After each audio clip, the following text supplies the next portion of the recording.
120 warships. That's the number of Iranian vessels the United States Navy has either destroyed or rendered inoperable since February 28th. 2 carrier strike groups, 8 Aegis-equipped destroyers, and nearly $40 billion worth of naval combat power have been deployed across 2 separate oceans. And yet, despite all of this, the outcome remains unchanged.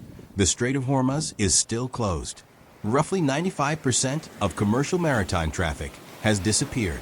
Around 3,200 ships, including 250 oil tankers, are sitting idle in the Gulf, unable to move. Not a single U.S. vessel has been lost. Not one engagement has been conceded. The entire Iranian submarine fleet has been wiped out, along with every Soleimani-class corvette, every drone carrier, and every major surface combatant Iran has ever produced. And still, the shipping route remains blocked. Oil exports are frozen. The global economy is hemorrhaging approximately $40 billion every week. So why is this happening? Because the most powerful navy ever assembled ultimately had to call in the Air Force for help.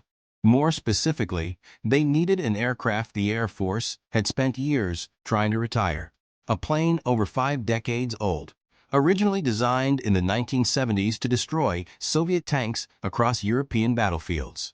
A platform that senior Pentagon officials had labeled outdated, redundant, and unsuitable for modern warfare, right up until the moment it became absolutely essential. And this scenario presents one of the most unexpected outcomes we've ever evaluated. Type proud, if the Warthog has earned it. To understand why a modern carrier air wing struggles with a problem that a Cold War-era aircraft can solve in a single sortie, we first need to examine the problem itself. The $5.30 million per kill dilemma the Navy can't avoid. At its narrowest, the Strait of Hormuz measures 21 nautical miles across. However, that figure is misleading. The actual navigable shipping corridor, the route tankers are required to follow, is only 6 nautical miles wide. 2 miles for inbound traffic, 2 miles for outbound traffic, and a 2-mile buffer separating them. That's the entire operational space. Everything beyond that falls within Iranian territorial waters. Now consider the threat operating inside that confined zone. The Islamic Revolutionary Guard Corps Navy fields more than 1,500 fast attack craft. These aren't traditional warships. They're small, lightweight speedboats made from fiberglass and composite materials, most weighing under 15 tons. Even the slowest of these boats can reach speeds of 50 knots, while the fastest exceed 70 knots. Iran even claims some newer models can surpass 100 knots. These vessels are extremely difficult for radar systems to detect. They sit low in the water, have small signatures, and move faster than many civilian recreational boats. Each one costs between $50,000 and $500,000. Yet each carries an anti-ship missile, the Nasser-1, with a range of 35 kilometers and a terminal speed approaching Mach 0.9. That's enough to disable a frigate. Their strategy is straightforward. Deploy swarms of 30 to 50 boats attacking simultaneously from multiple directions. Overwhelm detection systems. Saturate defensive capabilities. Force enemy ships to make impossible decisions about which targets to engage, knowing that each missile fired costs significantly more than the target itself. And that's the core issue. Let's break down the numbers. An SM-6 interceptor costs approximately $5.3 million. Using it to destroy a $50,000 speedboat creates a cost imbalance of roughly 100 to 1 in Iran's favor. A Harpoon missile costs around $1.5 million and was designed to track much larger, slower vessels, not small, agile skiffs weaving between commercial ships at 70 knots. The Mk-45 5-inch naval gun can fire 16 to 20 rounds per minute, effective against a single target, but inadequate against dozens. The Phalanx CIWS can empty its ammunition supply in about 20 seconds, and then requires 4 minutes to reload. Meanwhile, the F/-18E Super Hornet, the primary strike aircraft of a carrier air wing, costs roughly $30,000 per flight hour. It moves too quickly to visually distinguish hostile IRGC boats from civilian fishing vessels among 3,200 ships. and its time on station under combat load is far shorter than what this mission demands. The Navy does possess one platform specifically suited for this type of engagement, the MH-60 or Seahawk helicopter. Equipped with Hellfire missiles and a mounted machine gun, it can patrol, identify, and engage small surface threats. However, the Seahawk was primarily designed for anti-submarine operations, not for countering large swarms of fast-moving boats.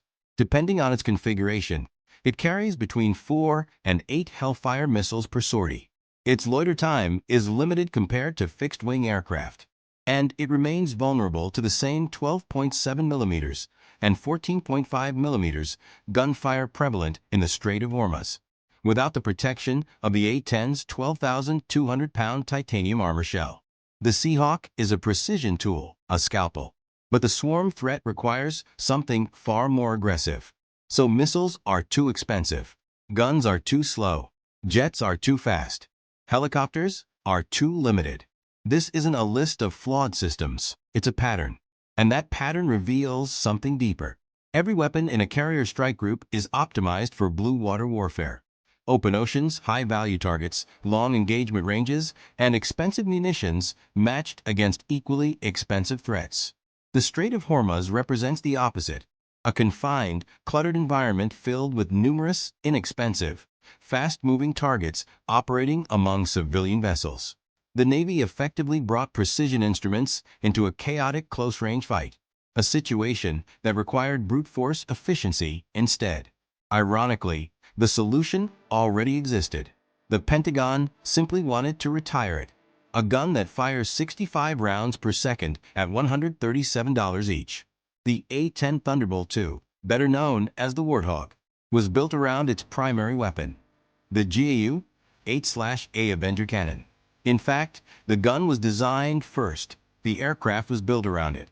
This 7-barrel Gatling cannon fires 30 mm depleted uranium rounds at a rate of 3,900 rounds per minute, approximately 65 rounds per second. The aircraft carries 1,150 rounds in a drum roughly the size of a Volkswagen Beetle. During a standard 2-second firing burst, the pilot releases about 130 rounds toward the target. Each armor-piercing round costs roughly $137. Now consider the math that changes everything. Using about 70 rounds to destroy a fiberglass speedboat costs less than $10,000. Achieving the same result with an SM-6 interceptor would cost $5.3 million. That's a cost advantage of roughly 500 to 1, not a minor improvement, but a complete transformation in the economics of warfare. But the gun is only part of the story. The A-10 can carry up to 16,000 pounds of ordnance across 11 hardpoints. For medium-range engagements, around 12 nautical miles, the pilot can deploy an AGM-65 Maverick missile, an infrared-guided weapon costing between $150,000 and $170,000. Even that is about 30 times cheaper than an SM-6. For engagements involving fast boats and drones, the A-10 can use APKWS, laser-guided kits fitted onto standard Hydra 70 rockets.